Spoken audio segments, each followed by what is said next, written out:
Imaginez un chantier en pleine effervescence au cœur d'une métropole moderne ou une immense exploitation minière perdue au fin fond de l'arrière-pays australien.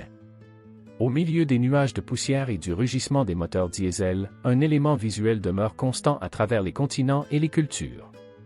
De la plus petite chargeuse compacte à la plus imposante excavatrice minière, le paysage est dominé par une teinte unique et reconnaissable entre toutes, le jaune fluo. Cette couleur est tellement associée aux engins de chantier que voir un bulldozer d'une autre couleur paraît presque incongru. Pourtant, cette obsession du jaune, qui caractérise l'ensemble du secteur, n'est pas un hasard, et n'a pas toujours été le cas. Ce choix est le fruit d'un siècle de recherche en psychologie, de rivalité entre entreprises et d'une quête incessante de sécurité dans des environnements où une simple baisse de visibilité peut avoir des conséquences catastrophiques. Au début du XXe siècle, le paysage des chantiers était radicalement différent.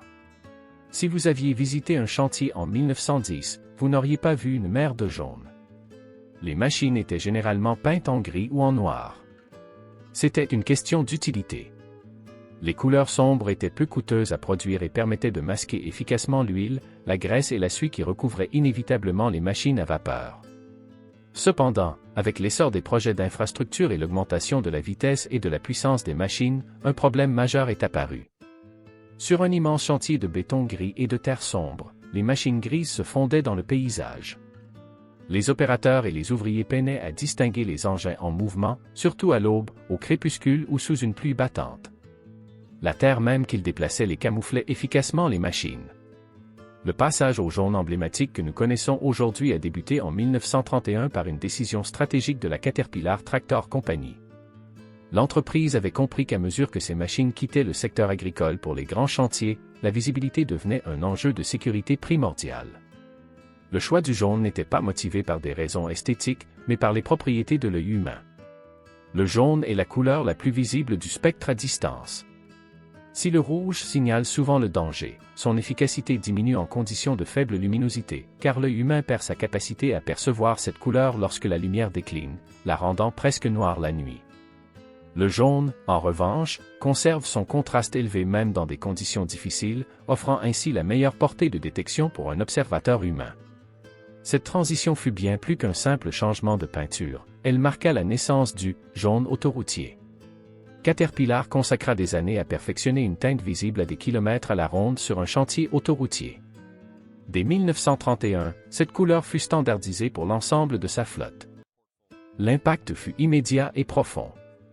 Soudain, une machine de 20 tonnes devenait instantanément repérable sur le brun de la terre ou le bleu du ciel. Les autres constructeurs ne tardèrent pas à s'en apercevoir. Ils comprirent que si les machines Caterpillar étaient visibles et sûres, leurs propres machines grises apparaissaient comme des obstacles.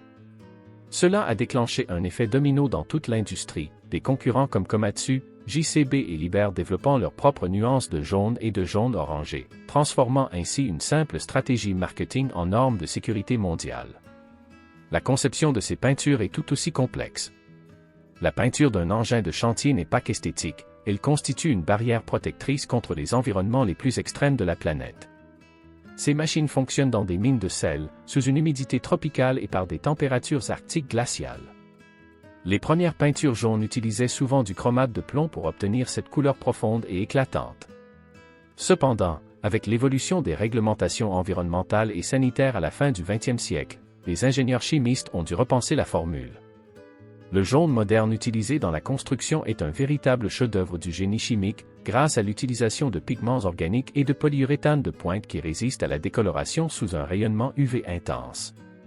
Si la peinture vire à une couleur crème terne, elle perd tout son avantage en matière de sécurité.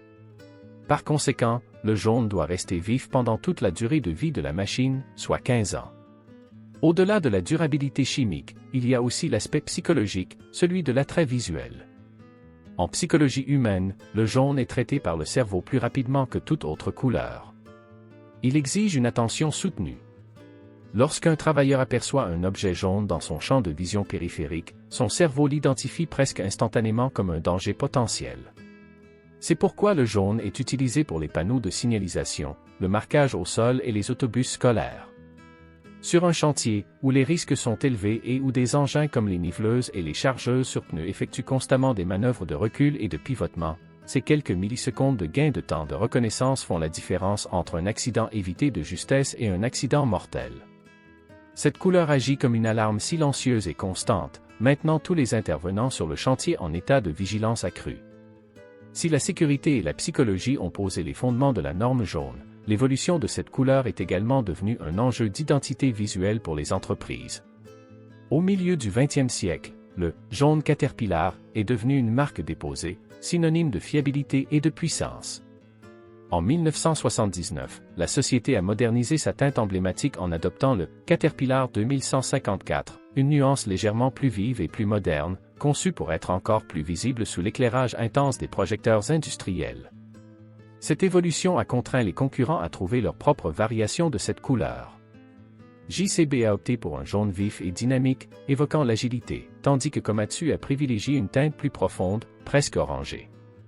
Il en a résulté un langage visuel permettant à un technicien d'identifier la marque d'une machine à 1 km de distance, avant même que le logo ne soit visible.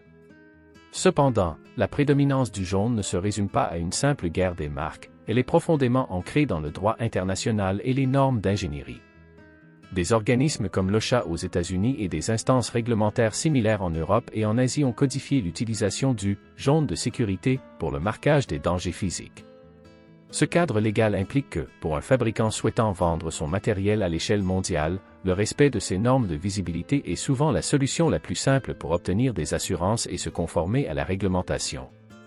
Si une entreprise fabriquait une flotte d'excavatrices bleu foncé, elle pourrait se voir appliquer des primes d'assurance plus élevées ou un accès restreint à certains marchés publics, car le bleu est une couleur fuyante.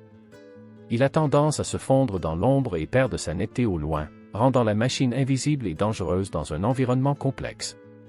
Pour comprendre ce contraste, il suffit de se pencher sur les secteurs spécialisés qui dérogent à la règle du jaune. Dans le monde des mines souterraines, où l'obscurité est totale et où l'éclairage se limite aux lampes frontales, les machines sont souvent peintes en blanc éclatant. Dans ce contexte précis, le blanc réfléchit au maximum la lumière des lampes frontales des travailleurs, faisant ainsi ressortir la machine sur les parois obscures du tunnel.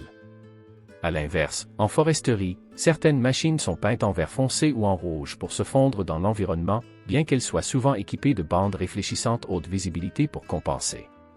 Ces exceptions confirment la règle, la couleur d'une machine est son premier et plus important dispositif de sécurité, conçu avec la même précision que ses pompes d'hydraulique ou le calage de son moteur. Le passage d'un simple choix de peinture à une exigence d'ingénierie a également influencé la conception structurelle de ces machines. Les concepteurs prennent désormais en compte les lignes de visée en plus de la couleur. Le jaune étant très dominant, les ingénieurs utilisent des accents noirs sur les mains courantes, les marches et les articulations mobiles pour créer une rupture visuelle. Ce contraste aide les travailleurs au sol à percevoir plus précisément la profondeur et le mouvement de la machine. Sans ces touches de noir, un objet jaune massif peut apparaître comme une masse de couleurs plate et confuse. L'interaction entre les panneaux jaunes vifs et les composants fonctionnels noirs mat crée une représentation 3D pour l'œil humain, permettant à un gréeur de juger précisément de l'amplitude du mouvement d'un bras de grue ou du début de la benne d'un camion-benne. À l'aube de l'ère des engins de chantier autonomes, le rôle de la couleur évolue, mais le jaune demeure central. Même si les systèmes lidar et radar permettent aux machines de se voir sans lumière, la présence humaine reste indispensable. Un bulldozer autonome se moque de la couleur de son homologue, mais le superviseur au sol compte sur ce jaune haute visibilité pour éviter la zone dangereuse.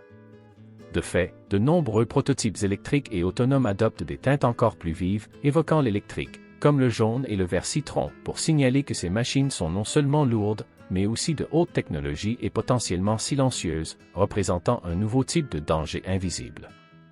En fin de compte, la présence du jaune sur toutes les pelles mécaniques et niveleuses s'explique par une parfaite adéquation entre la biologie humaine, l'histoire industrielle et des normes de sécurité rigoureuses.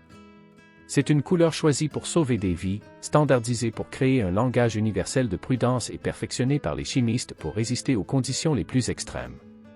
La prochaine fois que vous passerez devant un chantier, vous ne verrez pas seulement une flotte de machines, vous avez sous les yeux un siècle d'ingénierie dédié à garantir que, quelle que soit la puissance du moteur ou la profondeur de la tranchée, la machine reste toujours visible. Si cette exploration approfondie de l'ingénierie des engins lourds vous a passionné, n'hésitez pas à aimer la vidéo et à vous abonner à la chaîne. De nombreuses autres explorations du monde des véhicules extrêmes et de l'ingénierie des transports sont à venir. Dites-nous en commentaire quelle est la machine jaune la plus impressionnante que vous ayez jamais vue en action.